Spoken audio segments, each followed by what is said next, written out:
Welcome to the Niche Pursuits Podcast. Are you ready to discover some niche business ideas that actually work? Well, it's time for a motivational kick to jumpstart your next big idea. Here's your host, Spencer Haas. Hey everyone, welcome back to the Niche Pursuits Podcast. I'm your host, Spencer Haas from nichepursuits.com. And as always, I have Perrin with me as co-host. Perrin, how you doing today? Pretty good. How's it going, everybody? Awesome. I'm excited to have a guest on the program with us. Today we have Jonny Andrews from AudienceHacker.com. Now, Jonny is a multi-time best-selling author.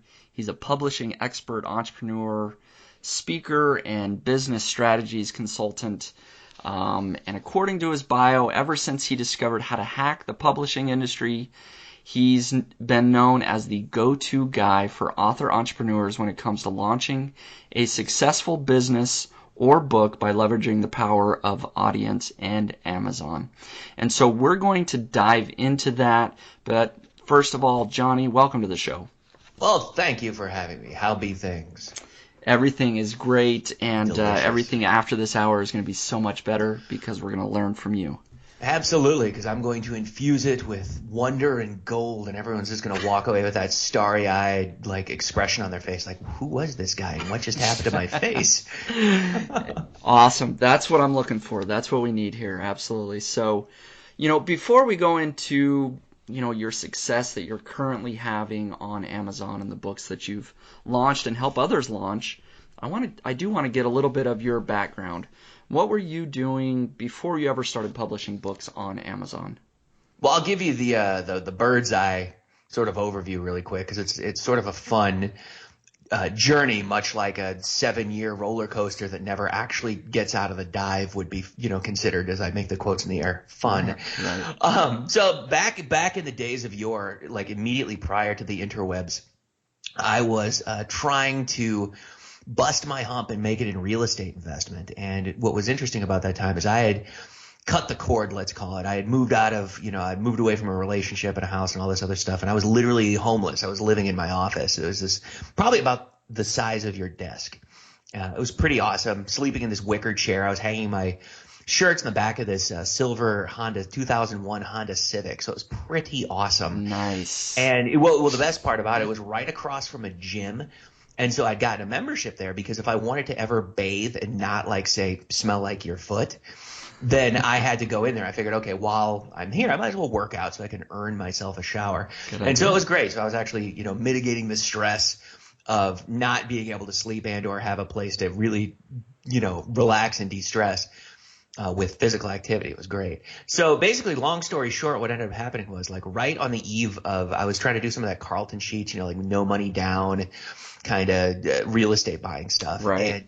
And got a call from the underwriter who's not in so many words, but to the extent of, dude, we can't give you money because you have lates on your mortgage payment. I'm like, okay, I don't know if you got the memo, but I kind of live in this office. I don't really have a house right now. And that's why I'm coming to you. But it turns out this dude named Rodrigo Lopez had stolen my identity and used it to buy a house and was currently late on his payments. And so that was showing up on my credit report.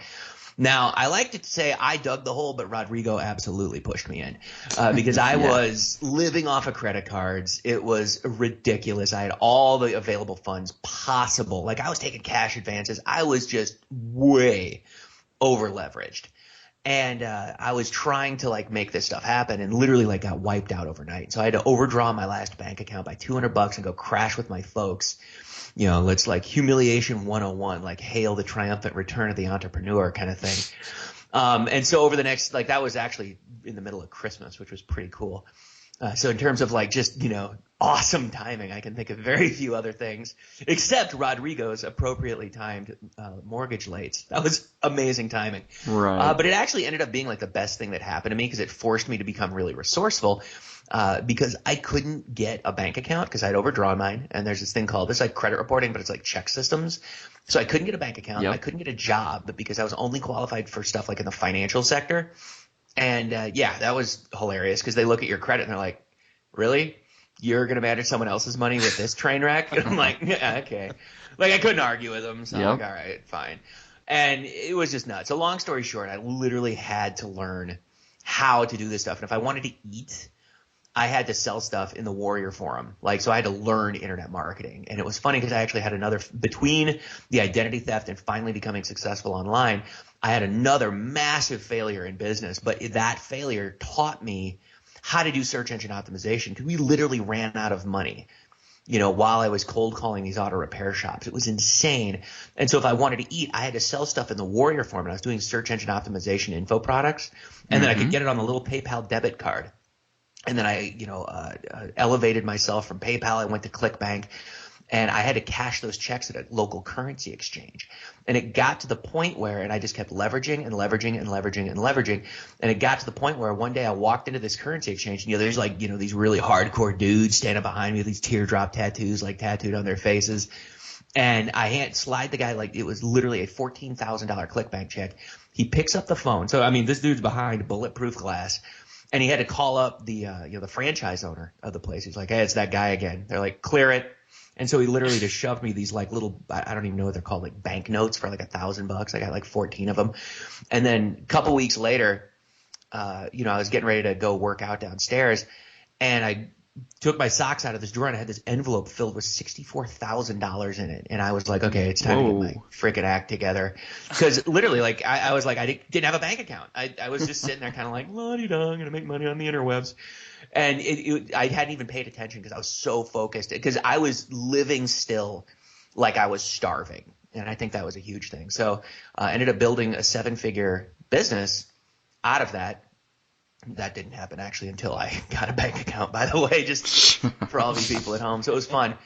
But then, let's bring this into Kindle publishing.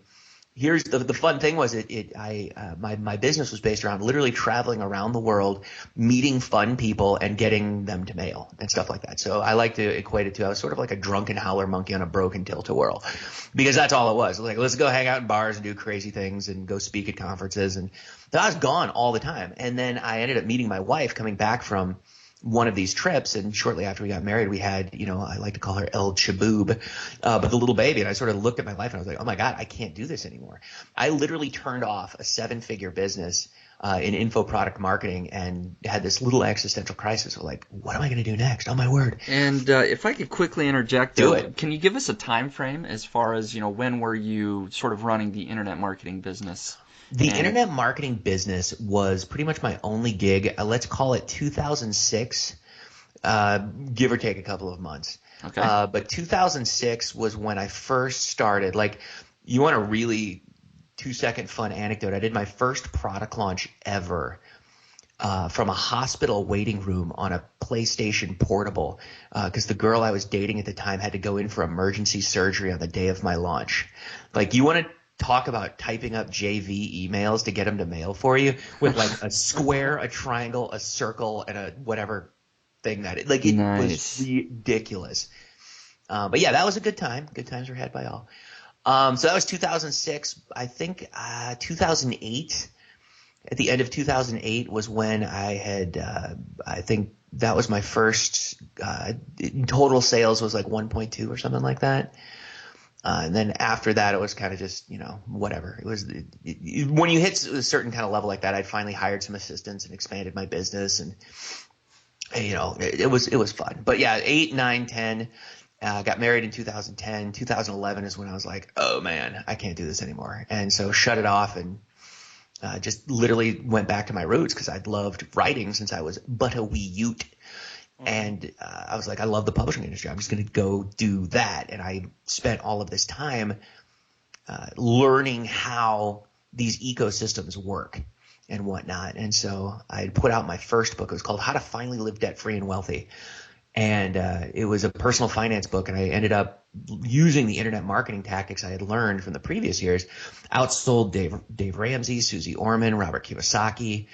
Did another couple of promos and ended up on the homepage for the entire Kindle store as the featured book for business and investing, which is cool. It was kind of like, I like to say it was kind of like having a hot dog cart at the opening to Mall of America, so lots of downloads and whatnot. And so okay.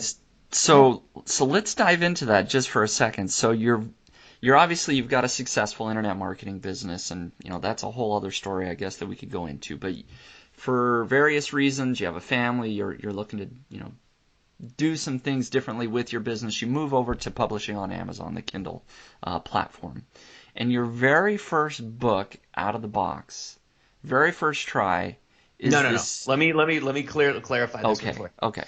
That was the first book I wrote. Gotcha. I was doing everything wrong at first. I just wanted to condense time here. I'd actually published 450 books through somebody else. Like I'd hired a person just to do this and did not pay attention to them at all. So you made a lot of mistakes before this Oh first my book word. that you wrote. Like Okay. every mistake, burned alive, almost got my account shut down by Amazon. Like it was freakishly ridiculous. Yeah, totally. Okay, so you were kind of doing the tactic where you're outsourcing everything, covering 450 topics. I mean, every different niche you could probably think of. Pretty much, yeah. And we're was learning the ropes. So what made the first book where you actually finally sat down after the lessons you had learned there that you wrote yourself? Why was it so successful? It was successful not because I'm a good writer, because I'm not, and absolutely I'm not a good punctuator or speller. Because it was funny is a lot of the people that left reviews for the thing were like, "Wow, great topic. Please learn how to write a sentence." Like it was funny, but they give me a 3-star because they're like, "Wow, your story is very powerful and interesting. I like this." But what happened was I learned. So I was looking at this stuff, and I had this concept that if I was to publish a bunch of books, and each, Amazon, it's freaking Amazon. There's like billions of people on this thing. And I figured, okay, well, here's the biggest ebook marketplace in the world. If these things could just sell a couple of units a month, I should be making like 13 grand a month passively. Yay. Awesome. Let's do it. Well, after a while, and I literally didn't look at this because I started her out doing it in 2008. And I didn't look at it again. Like I just okay, this could be cool. Let us perform exploratory surgery in here, and literally just let it run. I actually forgot I did it, and she was just like a machine, just ka-chunk, ka-chunk, ka-chunk. And I went and looked. I'm like, oh, I should be rich by now. And I looked, and I've been making less than $120 a month. And I'm like, I wasn't even paying for my VA. I'm like, what is happening here? And so I went and I bought one of my own books, and I was like, oh, that's why. These things are terrible.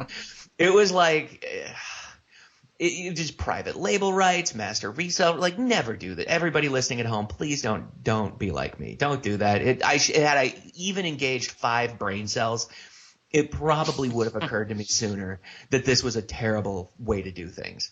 And so the big change was that I realized suddenly that there are real living people at the end of these Kindles, and that they actually might want to read a book that will be of use to them. Ta-da, yeah, like big palm to forehead kind of moment. So we got rid of all those books, and I was like, okay, what can I write about? Okay, I'll do this personal finance book. It was just, exploring a new industry. And so I put this thing out there. And, just told my story and kind of like, hey, here's what I did, like basically what I did at the beginning of this thing. And people were like, wow, this is really cool. Awesome. And, I promoted it and, the way that I typically did, called a couple of friends. Hey, will you mind promoting this, 99-cent ebook, blah, blah, blah. And it went crazy. It went really crazy. And it developed what I now call a buoyancy point, where it was the topic along with the reviews was catchy enough that people were interested in the subject. And they would just naturally buy it because it was sitting on the bestseller list, so people were just seeing it. And so there was this cool phenomenon that happened there. It's like I did what I call run it up the flagpole, and everyone just kind of saluted it and bought the thing. I was like, this is awesome. I wonder what happens if I charge more money for it, because I was only making like 35 cents a sale at 99 cents. And so I bumped it up to $2.99, and it didn't drop that much. It was pretty cool. I mean, it was a short book, so I didn't want to, it was like 56 pages or something. So I didn't want to go overly crazy and try to charge like $87 for it, because that would have been ridiculously stupid. So I figured $2.99, healthy price, and it dropped a little bit, not too much, but it kept going. All of a sudden, like it tripled my money. I was like, well, that's awesome. And then I was like, okay, this is fine. I actually decided I didn't want to be the personal finance guy. I literally have zero passion about personal finance at all. I went to a conference. I met people, loved the people. They were wonderful people. I just don't want to talk to you about saving money. at all. Like, I don't know anything about a 401k. And so I literally unpublished the book. I might put it back out just as an example for folks. But I was like, you know what? Let's try something different. So I fired up an ecosystem is what I call them. This is going to be a big part of like how you launch books. But it's called I Love Vampire Novels. And currently, I mean, I've been developing this thing for like 4 years. We reach like I give away about 18,000 books a week now. And so it reaches 3.7 to 5 million people, you know, in a good couple of days kind of thing. And so it's literally becoming like the staple of the publishing industry for paranormal romance and that kind of stuff. And it all began because I was like, well, I wonder if I can do this thing in fiction. And so I created this little vampire book, and I got grew my list to 10,000 fans on Facebook, and I was like, all right, let's see what happens. And ended up outselling Stephen King. It was crazy. I was like, oh, it looks like I'm onto something. And well, this is what you want to keep in mind. This is all, and it makes me feel so old. It's like, this is back in the day, uphill to school both ways. Like, Amazon has recognized the power of the indie publisher and given people tools now to promote their books. I did this before all that existed. Back in the day when you actually had to go and find people to buy your books and sell it to them. Mm-hmm. You know? So it's like the equivalent of door-to-door sales with a digital book. So it was kind of a pain in the tuchus, but it worked. Yeah, so let's we're going to dive into the nitty-gritty steps of how to do all this. But just to recap, you launch your first book. It does very, very well. Basically, through a series of promoting the book to your own list or own people, other promotional methods to get it started. And then, of course, once it reaches a certain level on Amazon, it hits a point where sales are going to just keep coming in because they see it on a bestseller list or through other means. Then you've decided, okay, I'm not going to be the financial guy. I'm going to go into vampire novels, essentially, right? Pretty much. Yeah. And you're having a lot of success right now with that. Can you give us an idea of how much success you are having with either the vampire novels or overall with the Amazon Kindle books? If you can give us any sort of revenue or number of books sold. I'll give you a couple. I'll give you a bunch of different things. Like, for example, between the publishing business I created a course on this kind of stuff. In fact, I actually had to create the course in order to save the lives of like thousands of people. It's really an interesting story. Let me just back up for a second and tell you why I just said that. The Warrior Forum, I'm sure your listeners are familiar with it. For sure. Yep. They definitely would be. Yeah. So basically, the well from which all weirdness springs. They had been – I love the place, by the way. I cut my teeth in the Warrior Forum, came out of that place. Yep, yeah, I did the same. Good. Well, the problem with it was there were people at the time publishing how to make money on Kindle kind of things, and they literally – the kind of stuff that they were teaching was the stuff I had been doing. So it's like I'm not completely innocent of this, but at least I woke up to the fact. But what they were doing was literally the equivalent of hooking up – a massive line of raw human sewage right into the middle of like a kiddie playground or something. It was horrible. Like everything they were doing was violating every law of known physics. And I'm like, these people have to be stopped. And I created a course, and it took probably a day and a half, I think, to put it was so raw. You hear me sipping coffee in the videos. It's actually kind of funny. People commented on it.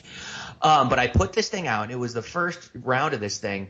And it was so funny because I was sitting there in my underwear sipping coffee on these videos, and my wife's like bringing me sandwiches every couple hours to make sure that I could just get it done. I'm like, I have to stop these people. They're destroying – because Amazon is just slapping accounts left and right.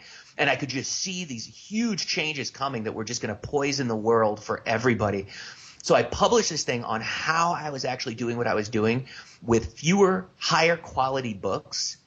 And so most people were spending like $300 to get something ghostwritten that was just a piece of hammered garbage, and it wouldn't sell. And then they'd get frustrated and they'd go and do PLR, and it would just kill everything.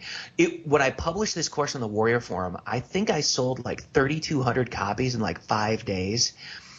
It ended up, I think it did almost 450,000 in gross sales from a freaking WSO. It was like you could hear the record scratch, and everything kind of came to a halt, and people are like, oh, I get it. And literally overnight completely changed the industry for how people publish to Kindle. I'm like very excited and humbled and proud to say that I actually was able to do that. So I think I actually saved the lives of a bunch of people because everyone's getting their accounts banned. Yep, totally. At this point, it was just whack, whack, whack, whack, whack. So I had to do it, or it would have wrecked it for everybody. So anyway, so then I created a different version of the course and did some little bitty launch. It wasn't even a launch. It was just like, hey, go buy this thing. And so between that and then took on clients, ended up doing like, I want to say maybe 1.2 million in sales between everything, like in 14 months or something. I don't even know. It was something like that. It was I was developing this business and I just stopped looking. Like I was like, okay, do we have enough money to eat? Fabulous. Okay, onward we go. I just got to the point where I just didn't care. But the first book we published was a book called Pure Fat Burning Fuel by Isabel de los Rios, using the same techniques that I was using before. And we ended up selling 15,000 copies in the first 7 days, made like 30 grand off that one book, got almost 3,200 buyer leads from it, hit number 2 on the Wall Street Journal. Probably if we'd been doing things a little differently, would have cracked USA Today or New York Times with that one. But that was like the first step out of the gate. But that wasn't actually as cool as one of my students that bought the original course. There's this awesome and hilarious at the same time screenshot of it was Hunger Games 1, Hunger Games 2, Hunger Games 3, and then this cookbook by this mother-daughter team called Special Dinners for Two. So they literally shot them. It took them 3 days to do it, and it shot them up to number 4 on the entire paid Kindle store. So that was cool. That was pretty fun. Yeah, but that was awesome. Those were using like cool things that Amazon lets you do now. Like back in the day, like I said, when I had to go uphill to school both ways, we actually had to work our butts off. Now it's actually a lot easier. Okay, so let's dive into that here a little bit. So I mean, clearly you've had some success. Your books are selling well on Amazon. So what is the process of launching a book on Amazon? Let's go from A to Z. Let's kind of go through some steps for people listening in. What are the highlights, first thing they do from market research all the way up to eventually, hopefully, climbing up that bestseller list? Totally. All right. Well, I'm going to probably take this from a position that is very different from what a lot of other people are going to tell you. And I think I have had the success to beat this into everyone's heads. Do not publish across a wide range of niches. Pick something and stick to it. Here's why. Great case study. Bella Forrest is a fiction author. She does young adult paranormal vampire romance. She just published her 7th book in the shade of vampire, whatever it's called, and she hit number 2 on all of Amazon. Almost all of her books right now are in the top 100, meaning they're selling between 700 to 2,000 copies a day. She's easily clearing 7 figures just on her books. It's ridiculous. The reason that works, and I did another case study with a lady named Quinn Loftus, who published, in a similar genre. But by book 5, she had self-published her way to the USA Today bestseller list. The reason this works, and it works in fiction, it works in nonfiction, is because your back catalog, meaning the previously published titles, are going to be the thing that fuels your growth and your revenue. It's huge. And if you're in nonfiction, you can use those books to really generate leads and sell, let's say you're doing consulting or speaking or whatever you want to do. You can use those books to drive leads to then upsell them into more things. Let me give you a specific example on this. Worked with a couple of fitness gurus, let us call them, and they, info products, that kind of thing, like drive traffic to a sales video. It converts at 0.5%. Yay, they make like $50. Well, the 0.5% conversion from cold traffic was nothing, because what we did when we ran the traffic, they first bought the Kindle book, read the book, followed the call to action, and subscribed to their newsletter. The buy rate went up to 16%. And so let me explain what this means. Is typically like people are like, ooh, give me traffic, give me traffic. Give me the right traffic. It's not just even targeted traffic, it's buyer traffic. So it's people who have bought this thing, who have come through even the most rudimentary of sales funnels. So they've jumped through a couple of hoops. They know, like, and trust you. you could almost offer them anything and they'll probably buy it. So it is a massive night and day difference when you do it this way. And so pick something. So you have to decide, who are you and who do you serve? That's the first step. Right. And to clarify, yeah, so ideally you're going to be eventually publishing multiple books all within the same niche. So for people listening out there, you don't want to do something in the food niche and then do something in the finance niche and then write a fiction novel on something else. Oh, can I tell try to pick a niche and stick with it, yeah. Oh, I love this one. All right. So as I was doing my market research back in the days of yore, I came across these amazing cookbooks, like the cover, the description, the reviews, everything about this. I'm like, this is phenomenal. But they were getting killed. Like, nobody was buying them. And I was doing a video and I'm going through, like, there was probably 4 or 5 pages of just these excellent top of the line cookbooks. And I was like, why? And I remember asking in the video, I'm like, why are these things not going? Because I was using them as examples of the kinds of covers that you wanted to make. And then I hit probably page 7, and all of a sudden, gay erotica. I'm like, oh, there you go. Ladies and gentlemen, don't be the Asian food gay porn guy. It just won't work. This is a thing, like, don't cross the streams. You can do gay erotica, please do. By all means, it's a extremely hot genre. But don't combine that with something so like Asian food, because Amazon has certain algorithms running in the background. And so if you snip yourself off like that, like, they're not going to promote an author to their mailing list of a gazillion buyers if they know that, like, you're 4 clicks away from, like, that. Like, it's not going to happen. Separate these things with pen names, please. Just saying. Yeah, so that's important. So stick to something. Let me give you another great example is Robert Kiyosaki and the whole Rich Dad, Poor Dad empire. It's called an umbrella concept. He put out Rich Dad, Poor Dad as that umbrella concept, and then basically everything that came below it were like sub-niches. So it's like, okay, how to make money online. A little bit general, but you can do something with it. And then you can do, like, okay, how to make money online blogging, how to make money online with affiliate marketing, how to make money online with search engine optimization, how to do it with a podcast, blah, blah, blah, blah, blah, blah, blah. And then you just have, like, these, it's like the udder and the nipples. Just let them hang like that. It's super awesome. But that's how you build up your empire. Yep. So step 1, find your umbrella, find your niche, and stick with it. So what's step 2? Is there a market research step for picking individual titles, or what is your process? Well, there's a couple of ways to do it. I usually recommend write the book that you need to read. What I mean by that is typically you can solve your own problems by helping others with theirs, kind of thing. Like, for example, I put out some stuff on organization because I literally have, like, I had to hire someone to help me with this because I literally have the personal organization of, like, a lobotomized gnat. Like, it's awful. And I'm like, this is clearly something I need help with, and I'm not getting better on my own. Like, the wound will not heal. And so I did a whole thing on that. And that was very effective. So you could always, like, how to organize your life, or how to become 10 times more effective at anything you want to do. And so you state it as a benefit. You state what you want to do as a benefit. The other thing to do is look at what else is selling. It's really helpful. A great way to do it if you want to spend a little money is you can run AdWords campaigns to the titles of your choice. So the title is then let me give you for example, like Pure Fat Burning Fuel. And the subtitle was Follow This Step to Something Fat. I can't even remember what it was. But we tested it. We ran it through AdWords, and we actually ran like 25,000 clicks through this thing, and this was the one that won. And we just tested it in the content network, so it was like, pennies. And what was funny is we didn't have the book live yet, so we just ran it to somebody else's book. And if you want to get approved in Google, like, for sure, run your PPC to an Amazon page. They'll just be like, okay, go for it. Go. Very interesting. There's like zero question at all. So clearly, picking a title for your book is very important. Mm-hmm.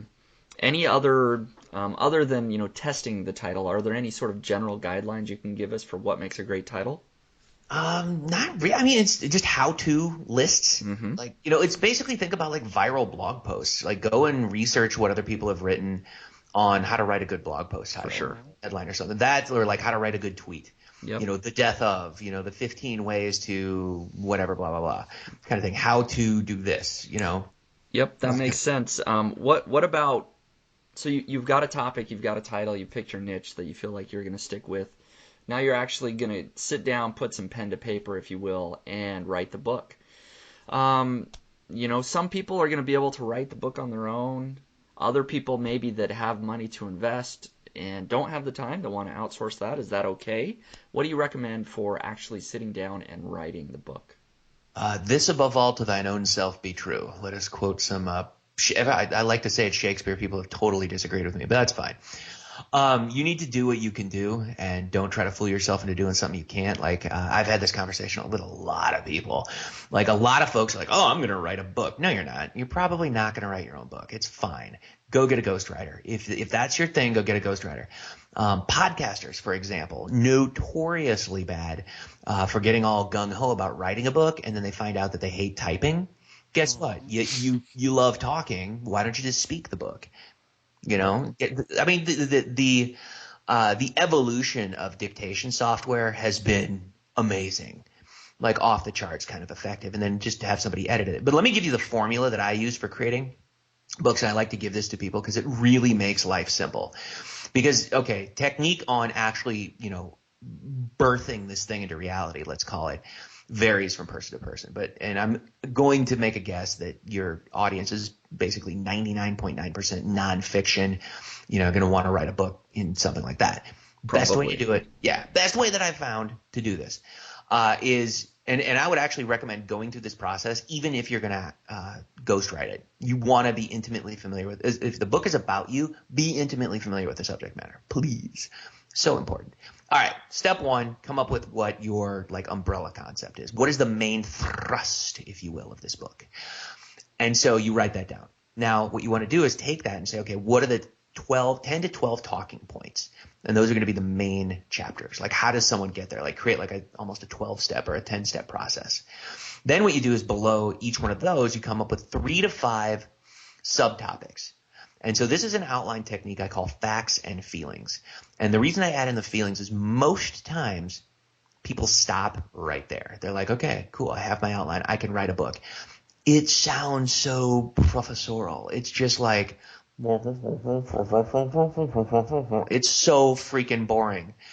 People don't learn when they're bored to tears. When someone's lecturing them through the art of prose, you just feel, I mean, you've read these things, right? Like these free reports that dudes are pooping into existence every 15 seconds. It's like, you just want to fall over and die.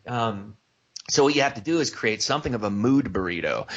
And so with each one of these points, you're going to come up with a story or an anecdote that's going to help illustrate that point. Great example of this is Ryan Holiday's new book, The Obstacle is the Way. By the way, recommended reading for anyone above the age of 9. So if you have children, give them this book and tell them to shut up and read it and stop whining. It's so good. Oh my God. Anyway, but the way he frames these things up is he tells stories of other people, of famous people, going through history, doing amazing things. And they're very captivating stories, and they illustrate the points that he's trying to make through each one of these sections.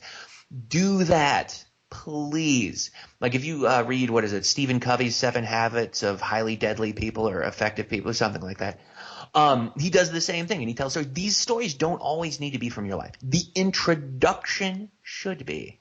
Let's say that again. Please make the introduction about you. Or it's about you as it pertains to your reader. And that's a big point, is that you want to know who that reader is. So I said, who are you and who do you serve? Pick your market and then create an avatar of that person and talk to them. The intro, they'll bond with you. And then you just interject these little feelings in here. Next thing you know, you have a great story. But here's the big trick. No one talks about this.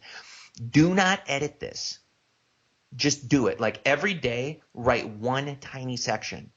Don't focus on the fact that you're creating some novel. Ever. Don't look at seriously, I don't know if you've ever been exhausted. I started doing this boot camp thing recently where I am paying a certain sum of money to people who are much larger than me so that they'll scream and yell as I slog my way through the mud.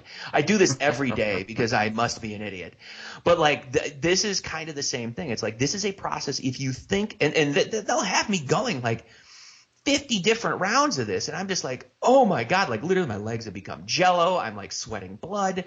And I just put one foot in front of the other until they're okay, and you're done. I'm oh God.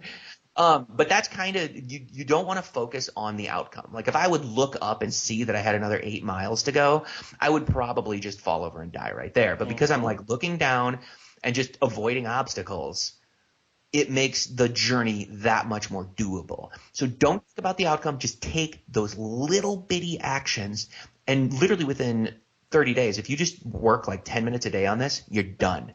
If you talk it, you're done. Yeah, no, great points there for sure. And for people listening, I mean, how long should a Kindle book be? I mean, there's novels that are hundreds and hundreds of pages. I mean, what's a good length for something that's selling for $2.99?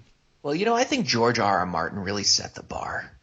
Let's go 1,200 pages. I'm totally kidding.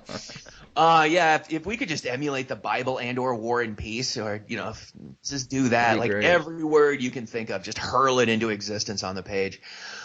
No, they honestly, a good nonfiction should be like 150 pages typed. No, I'm sorry, not typed, in print, like a 6x9, which I think is roughly, I don't even know what that is anymore. That might be 75 to 90 pages or something. And especially, it's cooler if you put in graphs and charts, because then it makes you look intelligent. Any idea, and maybe you don't know, but any idea how many words? I mean, are we talking 20,000 words? Yeah, that's fine. 20, 25,000. Something like that. Something like that. And Okay, so, see, yeah. that's a big number, though, isn't it? Like 25,000 words? Ouch. Yeah, I don't know. Painful. That sounds like a lot of words. I mean, that's more than one, and one word is fine, but 25,000 is a lot. Like, that's a dinner party times a gazillion. So it's like, that's why I'm like, take little baby steps. Like, how do you eat an elephant? Like, just go out there and do that. Don't even, if you can't type it, just talk it. And then like iPhones, awesome thing, voice dictation, email it to yourself. And then when you're done, upload it to a transcription service, get it back, don't look at it, and then send it to an editor. Yep, totally. So, I'd like to jump in, like to spend the last chunk here if we can. Tons of questions that we could go over, but I have a feeling that promotion and cross-promotion of the books is such a huge part of the business, so I don't want to leave that short. Let's dive into, okay, you've got your book, you've got the right length, it's up, starting to sell it. How do you promote it? How do you make it a bestseller? The good questions. So, here we go. Let us do these things. The promotion of a book is huge. Like, there are so many different ways to do it. This is why, like, for example, I built that whole I Love Vampire Novels ecosystem, is because it's a book discovery site. So it's not really for one author in particular. It's for like all of them. What's cool is I like I said, I practice what I preach. I do niche specific always. And you'll want to do the same thing. It's like, you don't need to create a magazine site, but you need to build your platform as an author. And so what that means is you need to go out there and have a presence on Facebook, on Twitter, probably Goodreads. It's a great book discovery site. But what you do is you want to podcast, huge. Like, when your book is done, go get like some people to review it, so it's not like naked as a babe in the wilderness kind of thing. Don't buy the reviews, but like ask friends and family. Great tip, great technique for this. Go find other people who have done books similar to yours. And trust me, you are not a unique snowflake. There are lots of people that have done books that are similar to yours. This is fine. This is how the world works. Well, go look at theirs. Look at the people who gave them 4 and 5 star reviews, and then follow that lead. And you'll find eventually you'll come to like this reviewers page. A lot of them have blogs or emails. And go contact them. Be cool about it and say, hey, I saw you read this book. If you wouldn't mind, would you mind taking a read of mine and leaving a review and saying if you liked it or not? And it's great, because here you never want to say like and you two can totally ride with this one. It's like, if somebody sent you a book, you'd be like, what? I have a business to run. I'm not going to read this crap. Yeah. Like, it almost doesn't even matter if they're your best friend. It's like, I'm not going to read your book, man. Can you just write a testimonial for me? Like, that kind of thing. But people who leave book reviews, that's what they do. They read and they comment about it. Yeah. And because of that, a lot of times they've developed a following. So this is like double dipping. Not only now do you get epic social proof, but now you get some traffic. And so that alone, oftentimes is enough to give you like a toehold on a bestseller list. And that could take a couple of weeks to get there. Like, don't expect this to be an overnight thing. But then the next thing you want to do is, I recommend, honestly, go out and do podcast tours. Go find people that have magazines. Go do things like media. And what you do is you give away awesome info. Like, just don't sell your book. Be cool. Like, you always want to give to their audience. Like, always ask, what's in it for their audience? You know, how can I help them? How can I give better and better and better and better and cooler info to people? Yeah, absolutely. And let's talk about sort of the umbrella of books. Let's say that you have a few, you now have a little bit of traffic coming in from your books, and you're looking to grow it bigger. You've talked about driving those readers to an opt-in, email opt-in, so you get them on your list. You know, how do you do that? How do you pitch that in a book? Is that right within the book itself? Yeah, totally. Like, you just have I put really ugly calls to action at the beginning and the end of the book, sometimes in the chapters. One thing that's cool, this is actually a big point to keep in mind. Never offer them something they should have gotten in the book. Like, don't offer them a free report. If it's a word thing, if it's a word-based reading thing, put it in the freaking book. Give them a video. You can't deliver video in books right now, which I think is good. Like, there's enhanced books. Don't worry about it. Like, industry data suggests nobody cares.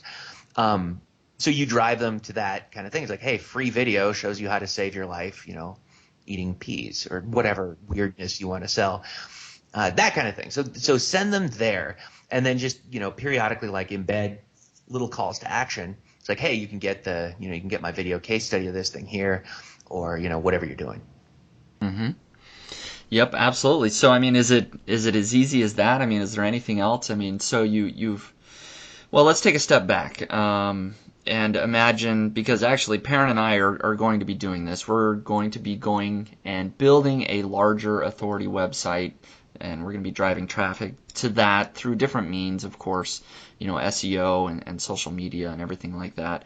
But part of the strategy is that we do eventually want to write some Kindle ebooks and build our audience that way as well.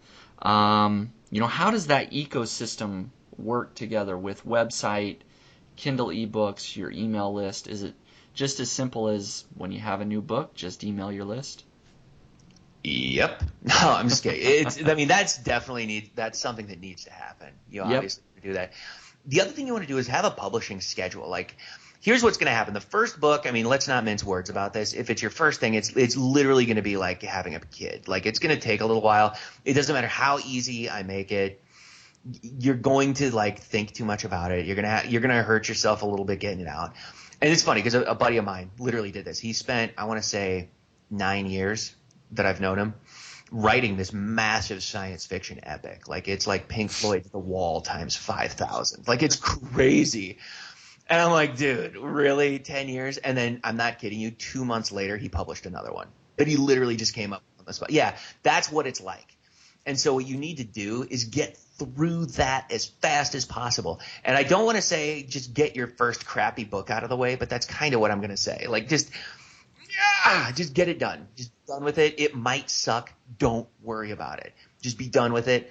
Then start writing another one. So you really want to try to publish something. If this is your gig, if this is what you want to do, and there's many ways to create books, obviously, but do one every 3 to 4 months.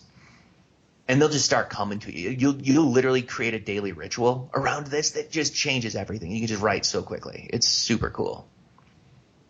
And that's what you want to do. The volume will help. Doing tours every time you do that. So, like, go and promote the book on other people's websites. Get people to review it. Do the podcast thing. It's the same stuff that you typically see, like, big name celebrities doing. Like, go get on, Jimmy Fallon. I'm sure you have him in your speed dial, like I do. That's for sure. Yeah, that's for freaking living. Yeah, go get on Jimmy Fallon. Get all these people endorsing you. Go call your partners, tell them to mail for you, and that kind of thing. And then drive some Facebook traffic. No, very good. Perrin, do you have any follow-ups to that, sort of the promotion, the schedule, or anything related to that? Yeah, so you mentioned that before, when you just started doing this, it was kind of like walking uphill both ways, and now Amazon has some mechanisms in place to really help you promote your book. What specifically are those things that Amazon has that we can use? I'm not telling. No, I'm kidding. All right. First of all, you have to agree that you're going to go to KDP Select, so that means you're going to be exclusive to Amazon for like a period of 90 days at a time. There's lots of controversy around this, obviously. My feelings are that Amazon is like 70 to 80% of the market and only getting bigger. So who the heck cares about everybody else? It's just not important anymore. That literally, like, it's the problem is like nobody's trying to even effectively compete with them. So it's like just go there, do that. So you enroll in this thing, and what's better about this is when people borrow your book now that you're in KDP Select, you get paid on the borrow. They don't even need to buy your book. And now they have like a $10 a month all you can read program. They literally launched it like 5 days ago. You get paid from that too. I was going to ask that, so I'm glad you brought that up. Very interesting. Yeah, it's awesome. Like Amazon is all about like just bribing the crap out of you to be exclusive with them. And I am 100% fine with it. Yeah, do you see that actually increasing revenue for authors then? If people are going to be on the subscription, and most likely they're going to download more books each month. At least I would if I'm only paying $10. Totally. Seems like that would potentially increase revenue to authors. Yeah, well, I mean, let me give you the example. Just, obviously this is a couple days old, so no one has any data at all. Yep. It's just like, hey, look, shiny object, yay. But with KDP Select, when you would get paid when people would just borrow your book, like so people who had Amazon Prime, so that free 2-day shipping stuff. Well, you could get rent a free book every month, which I thought was just this weird thing that like, why just one? Just give me 12. So they would let you borrow this book, but the author would get paid. The unique situation that I found is that my revenue would increase by like anywhere from 20 to 40% because of that. It was insane because people aren't paying for the book, yet Amazon is still paying you to be there. Right. And so it's a wonderful program. It really is. And so to get into your the answers, that's just money. Yay, good times. But the actual promotion of it, how do you run it up the flagpole? There's with the KDP Select program, there's two very specific ways. The first one is something I call pulsing, and that's where every 90 days you get 5 days you can go free. And so what I recommended you do is set your book to go free for 24 to 48 hours. Back in the days of yore, when this first happened, it was hilariously powerful, like almost ridiculously so. And people were getting like 40,000 downloads in a day. It was nuts. Like it was really crazy. And what would happen is once you did that, you would cross over. And if you look at the actual Kindle device and then you go and look at the web version of Amazon, it like the bestseller lists are like completely different. And the reason for that is because Amazon owns that list on their own devices, and they can skew it. And so if you're in Prime, you get better placement. And if you just came off a free Pulse and had like tons of downloads, you get even better placement. So you have like millions of people searching these lists looking for books, and there's your stuff, like bam, right there. And they can borrow it or buy it, no problem. And so that works ridiculously well. So now you're in the path of actual buyers. Hugely cool. The way this works now, because they hid the free list, like they actually took the free list off of all the Kindles. And the reason I have lots of speculation as to why. Probably because they just weren't making money. So they took off the free list. You can still get books for free, but it's hidden on their site. And so they don't actively promote it even a little bit. So you need to use what's called book discoveries. Like I talked about the I Love Vampire novels. There's BookBub. There's places like that where consumers go to get notified about these free books. And it's awesome. It can really get a lot of downloads. So if you get like say 2,000 downloads, that's perfect. You don't need the 40,000. It's like evened out the playing field. So it's like you don't need like super crazy, insane stuff anymore. And then it can do very well, and that can pop you up onto a bestseller list very quickly. So that works very well. The next thing you can do is what's called a Kindle countdown. And this is like super scarcity kind of stuff, because what you do is say your book's like $3.99. Well, you get a 5-day window and you set it to go at 99 cents for the first of that 5 days, and then every day after that it goes up a little bit more in price. And Amazon just runs this thing for you. Now they like this a lot more because people now are actually buying the book. So it's like, hey, spending money, good times. Great for Amazon, great for you. So Amazon features these books now. And they will, if you get a big spike, it can be very cool. So it's a great idea to promote the living crap out of your book for that first day. Once again, go find book discovery sites. As I cough. Yeah, go find book discovery sites, go promote it to your list and all that stuff. So if it's 99 cents, you're still hitting the bestseller list because you're legitimately selling a book. Like, you don't get to call yourself a bestseller if you hit the best free list.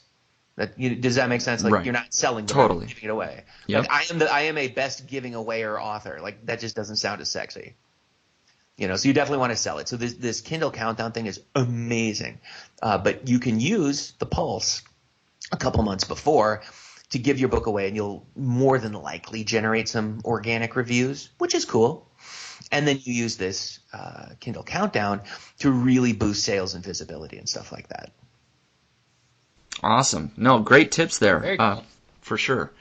So for people listening in out there, obviously Johnny's given a lot of great information. Is there anything else that you'd like to share with us, or any new projects that you have going on that you'd like to share with people here on the podcast?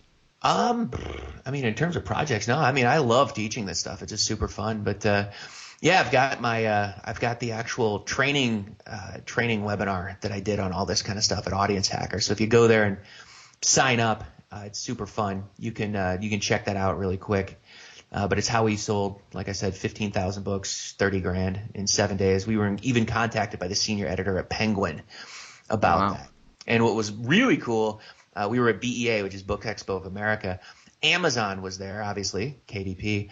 And when they found out, who we were, they were like, "Oh my God, how did you do that?" Because they had never seen an indie publisher do that kind of stuff. Like, I created like a system where you can get like crazy amounts we got like almost 2,500 reviews in the first couple of days, all like crazy legit. But yeah, it was a very interesting process that we went through. So I teach all that stuff on the free video training. Yeah, just go audiencehacker.com, check it out. Yeah, audiencehacker.com, very good. People can go over there. Any other place that people can follow along with what you're doing? Twitter, Facebook, anything else?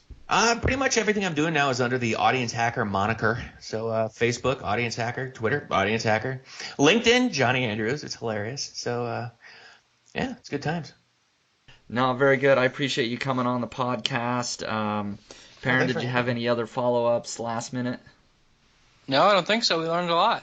Yep, I think so. I know I'm going to have to re-listen to the entire podcast here and probably take a second page of notes to make sure I got it all. So, good stuff. Perrin and I are excited to go out and publish our first ebook here in the next couple months probably, so we'll apply a lot of these principles here. But again, thank you so much for coming on, Jonny. We appreciate your time. Oh, man, thank you so much for having me. And to everybody listening, best of luck in your business. Thanks a lot.